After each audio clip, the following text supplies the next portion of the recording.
agora nós vamos conversar com um dos personagens dessa notícia. O decano do Supremo Tribunal Federal, o ministro mais experiente na corte hoje, o ministro Marco Aurélio Mello, nos concede uma entrevista por telefone. O ministro topou conversar com a gente no meio desse novo, digamos assim, conflito de entendimentos no qual o Supremo se viu mergulhado na véspera da Páscoa, no sábado. Ministro, o senhor me ouve bem? Daniela Lima aqui, de saída, agradeço a presença do senhor no CNN 360. Daniela Lima, uma satisfação enorme falar aos ouvintes da CNN 360. Eu estou à disposição de vocês. Ministro, a gente acompanhou aí com uma certa surpresa, já que estamos vivendo o momento mais grave da pandemia no Brasil, com sistemas de saúde de todo o país colapsados, média de acima de 3.000 mortos por dia, e o ministro Nunes Marques, numa decisão monocrática, sozinho, decidiu reabrir, templos de todas as religiões pelo país. Eu queria que o senhor dissesse um pouco como isso pode refletir ali na corte, já que o Supremo vai se ver obrigado a analisar esse tema nesse cenário, com uma pressão absurda sobre o sistema de saúde e também sobre governadores e prefeitos. Ministro.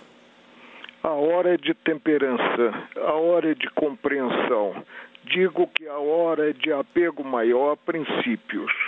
Em se tratando de processo objetivo, como é a arguição de descumprimento de preceito fundamental, a atribuição para implementar tutela de urgência é do verdadeiro Supremo.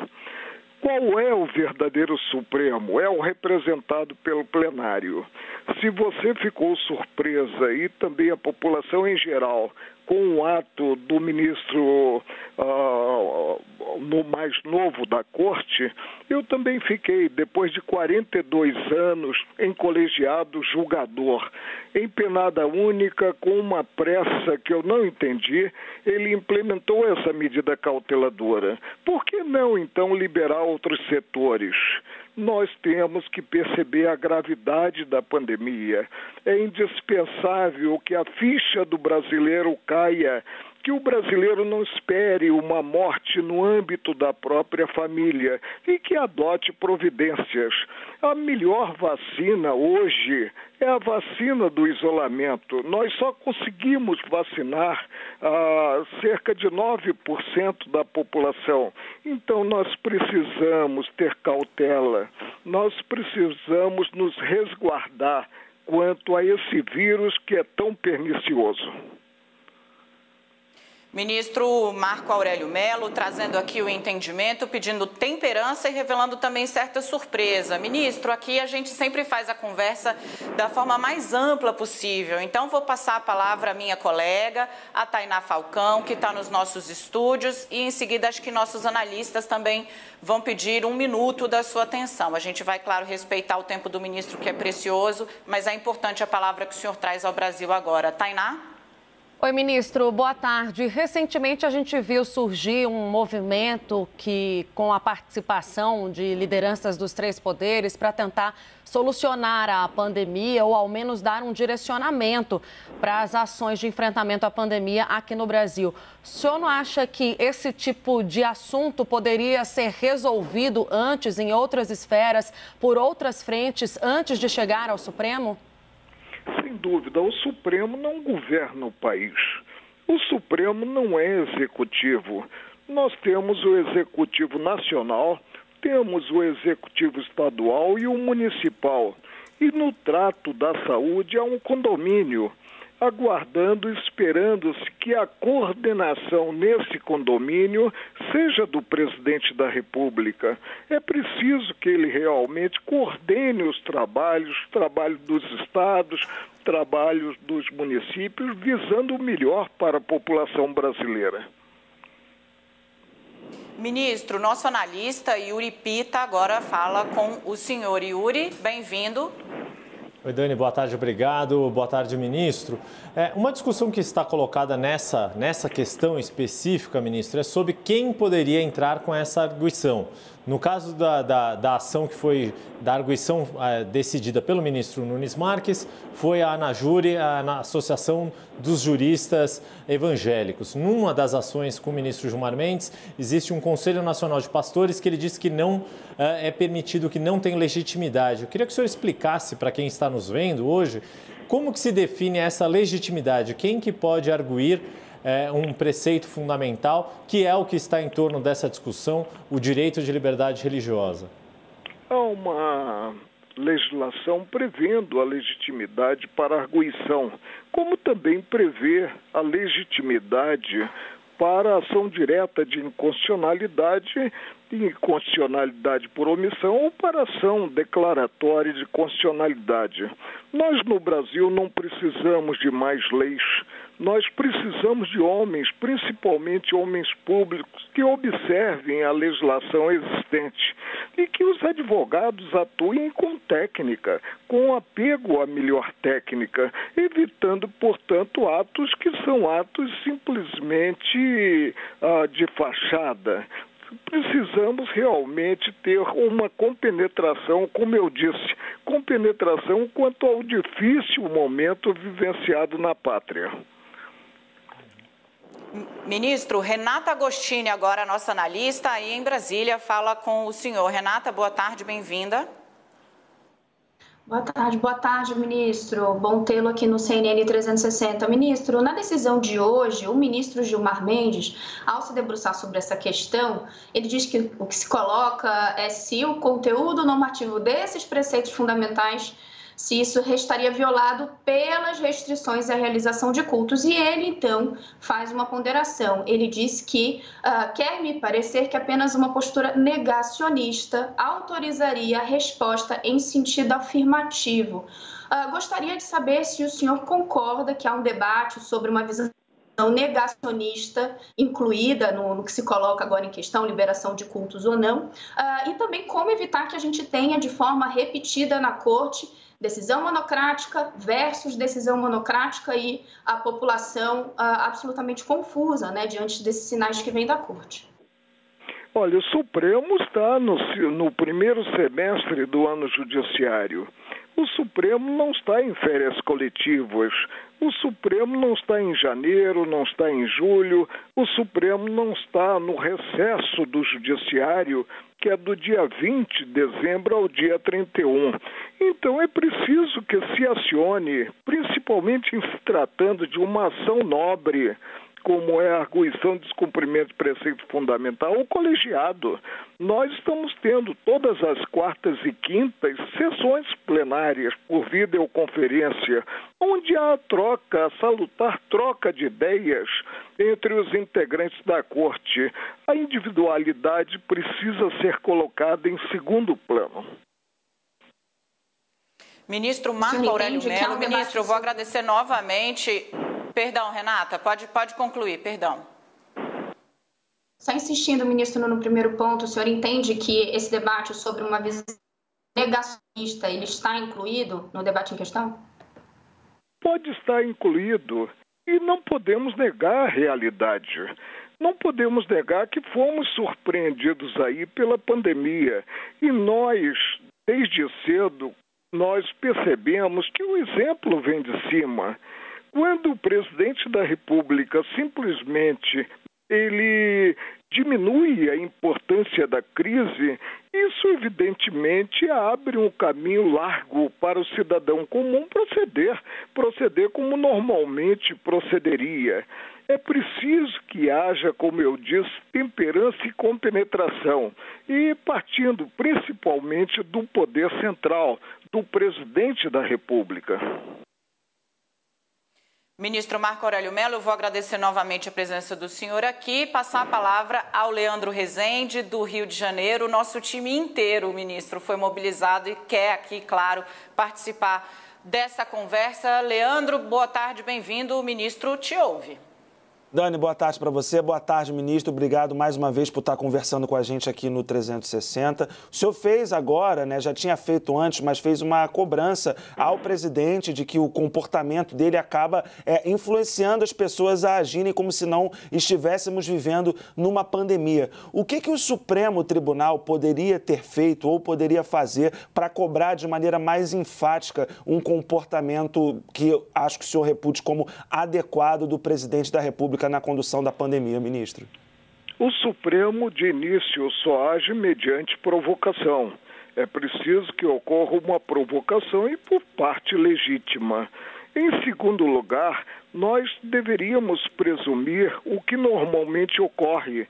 E o que normalmente ocorre seria uma postura vigilante quanto ao quadro pelo presidente da República. Essa postura não está havendo. Eu até fiquei pensando, bem, no Rio de Janeiro abriu-se a guarda. Nós vimos festas sendo interditadas, sendo proibidas, sendo interrompidas pela Polícia Militar.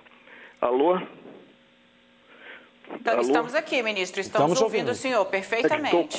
Tocou aqui o telefone. Mas sendo festas interrompidas pela Polícia Militar, eu disse, meu Deus do céu, e não há um número maior de mortes no Rio de Janeiro?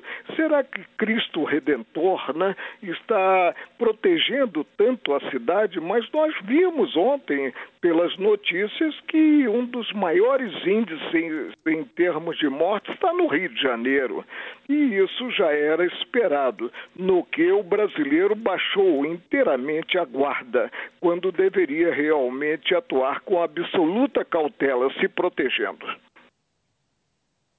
Ministro, o senhor, hoje, o ministro mais experiente, mais de 40 anos de atuação no judiciário, o senhor deve deixar o Supremo Tribunal Federal em julho, e eu gostaria de saber, entender deste homem, com mais de 40 anos de judiciário, com que preocupações este homem deixa o Supremo Tribunal Federal. O senhor acha que este momento que vivemos hoje tem um precedente, essa mistura de fanatismo, de negacionismo, de pandemia? Preocupação o senhor tem com o que vai vir depois de sua saída? O Supremo sofreu uma mudança muito grande, substituição de vários ministros. Eu, inclusive, já disse várias vezes, eu tenho saudade da velha guarda, daquela composição do Supremo que eu encontrei em 1990 e que sabia como cada qual marchava segundo o figurino constitucional, segundo o figurino legal. Hoje eu próprio sou surpreendido, como eu fui quando a segunda turma transformou um herói nacional, um verdadeiro herói nacional no combate à corrupção, em um quase bandido, uma pessoa que teria atuado com suspeição, ou seja, suspeito quanto à independência. Eu não posso imaginar isso, eu não posso presumir o excepcional, o extravagante. Julgo os colegas por mim. Para mim, o juiz Sérgio Moro foi um grande juiz. Quando eu disse que não gostaria que ele ocupasse minha cadeira com a minha saída, é porque ele virara as costas à magistratura, deixando um cargo efetivo sem direito sequer à aposentadoria, apenas por isso. E aí eu até aventei, será que a cadeira no Supremo é um prêmio de consolação? Não, não pode ser um prêmio de consolação. Cada integrante deve perceber a envergadura da cadeira. Nós 11, a última palavra sobre o direito posto, sobre os interesses nacionais. Ministro, a Tainá falando aqui novamente do estúdio com o senhor. Eu queria saber exatamente o que o senhor acha da participação ou não a participação, de fato, mas de certa forma, né, do Poder Judiciário nesse comitê, funcionando como uma espécie de consultor, talvez, dos temas sobre a pandemia. E qual seria, então, de fato, na prática, como o Poder Judiciário e o Supremo poderia atuar nessas questões relacionadas à pandemia? Vou cometer uma inconfidência. quando nós nos reunimos para uma sessão e já estávamos de forma fechada, evidentemente, em videoconferência, e o presidente Fux colocou essa matéria, eu imediatamente me opus à participação do Supremo em comitê.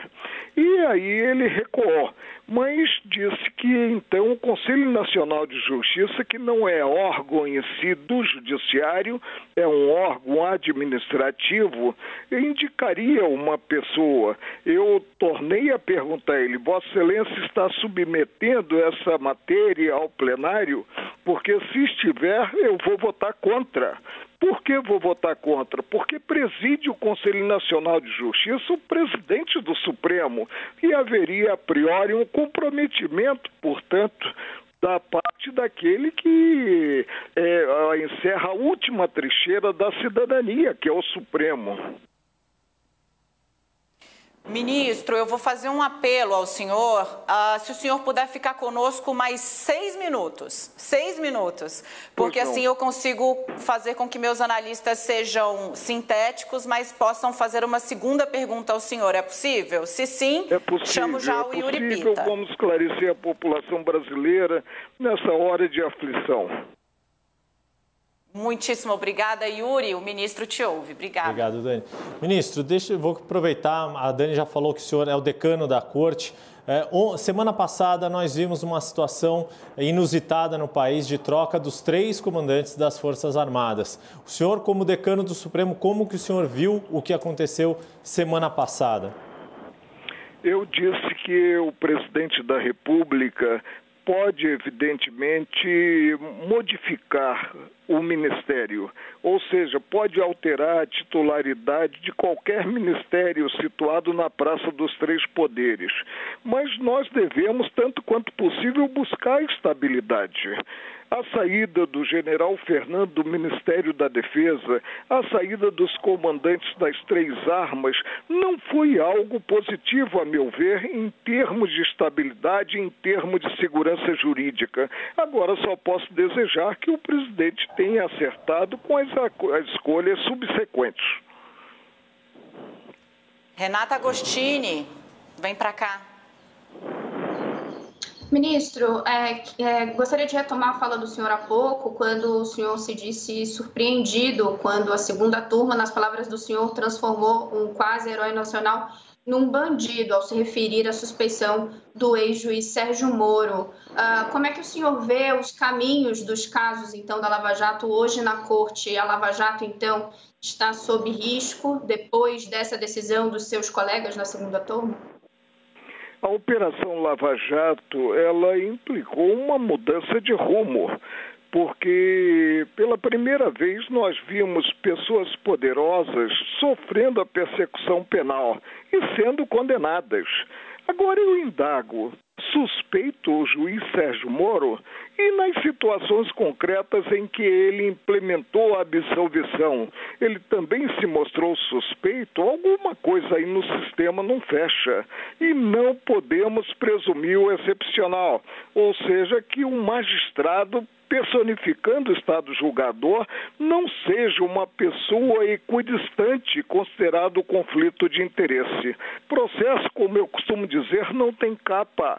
Processo tem unicamente conteúdo e nós julgamos segundo o conteúdo do processo. Eu estou perplexo com a decisão do ministro Luiz Edson Fachin, estou perplexo com a mudança de voto da ministra Carmen Lúcia e a decisão pelo score de 4-1 quanto à suspeição do juiz Sérgio Moro.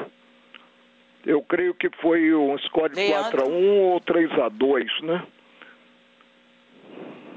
Foi 3-2, ministro, exatamente. É isso. A ministra Carmen Lúcia virou de voto, né? E assim conseguiu-se uma maioria por 3-2. O placar futebolístico com Flamengo e Madureira não seja um placar apertado. Leandro Rezende é flamenguista também, vem pra cá.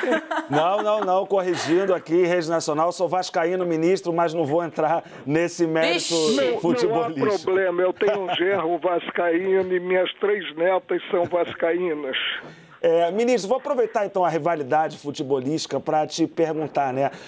A relação entre o governo federal e o Supremo Tribunal Federal ficou diversas vezes num clima de Vasco e Flamengo. E a saída do general Fernando Azevedo Silva do Ministério da Defesa gerou ali uma expectativa de que essa relação poderia se deteriorar. O senhor vê dessa forma? Como é que está hoje a relação do Supremo com o governo do presidente Jair Bolsonaro, ministro? Não há uma relação de proximidade e não deve haver, porque a proximidade maior caminha para a promiscuidade e ela é inconcebível no judiciário. Nós atuamos com equidistância e, como eu disse, nós temos a última palavra. Nós podemos, nós 11, caçar ato do presidente da República, caçar ato do Congresso Nacional, das duas casas do Congresso Nacional. Então é incrível o poder que encerra o Supremo, que ele atue com fidelidade absoluta à lei das leis, que é a Constituição Federal, que a todos indistintamente submete o Legislativo, submete o Executivo, submete o Judiciário e submete o guarda-maior dela lei, que é o próprio Supremo. A partir do momento em que se distancia o Supremo da Constituição, evidentemente aí nós vamos acreditar em quê? A quem vamos recorrer? E com sucesso, não teremos a quem recorrer. Eu reafirmo, o Supremo é a última trincheira da cidadania e que ele não falte jamais à nacionalidade. Ministro, encerrando e pegando exatamente de onde o senhor deixou, há hoje, por uma parcela da sociedade, essa mesma parcela que muitas vezes age com um negacionismo diante da gravidade da pandemia, por exemplo, uma rejeição, uma detração mesmo aos atos e muitas vezes aos próprios ministros do Supremo, que hoje, o senhor sabe, conhece na pele, tem de lidar inclusive com ameaça ao seu gabinete, à sua família, enfim. A essas pessoas, ministro, o que é que o senhor diz exatamente com essas 4 décadas de exercício da judicatura? A essas pessoas, o que é que o senhor diz? Eu fico triste por estarmos, nesse momento, percebendo o que nós percebemos. Agora, eu não cheguei a ser ameaçado. Eu atuo com pureza d'alma, segundo a minha ciência e consciência e nada mais. Eu mesmo fui crucificado. Por que fui crucificado? Porque apliquei simplesmente, sem ver a capa do processo, eu não vejo capa do processo, o Código de Processo Penal, o que está no artigo 316, parágrafo único, quanto à ilegalidade da prisão provisória, quando não renovada mediante decisão fundamentada de 90 em 90 dias. Mas não poderia aplicar a lei. Essa garantia processual não serviria para aquele que estaria sendo acusado, estaria preso no caso concreto. Paguei um preço altíssimo, realmente para mim foi um aborrecimento, mas nem por isso esmoreci. Vou terminar meus dias com a capa sobre os ombros como comecei, percebendo que a coragem é a síntese de todas as virtudes. Ministro Marco Aurélio Mello referiu-se agora à decisão de soltura do traficante conhecido como André do Rap. O ministro repete aqui uma frase que é, acho que uma marca, né, ministro, de sua atuação. Processo se julga pelo conteúdo, não pela capa. Eu agradeço muitíssimo a presença do senhor aqui no CNN 360, nesse momento conturbado e uma participação tão desabrida, falando sobre absolutamente todos os temas que foram postos sem qualquer tipo de resistência. Obrigada, ministro. Seguiremos acompanhando o trabalho do senhor até julho e depois, porque duvido que o senhor vai ficar muito longe. Não, uma satisfação, claro, eu não vou morrer de tédio a partir de 5 de julho, eu tenho certeza disso. Agora, uma honra muito grande ter falado aos ouvintes da CNN 360 nesse serviço de utilidade pública que é prestado e é bem prestado. Precisamos esclarecer os concidadãos. O momento é um momento muito difícil e não chegamos ainda ao pico da pandemia. Muitíssimo obrigada, ministro Marco Aurélio Mello. Bom trabalho, boa tarde, volte sempre. Ok, uma satisfação enorme.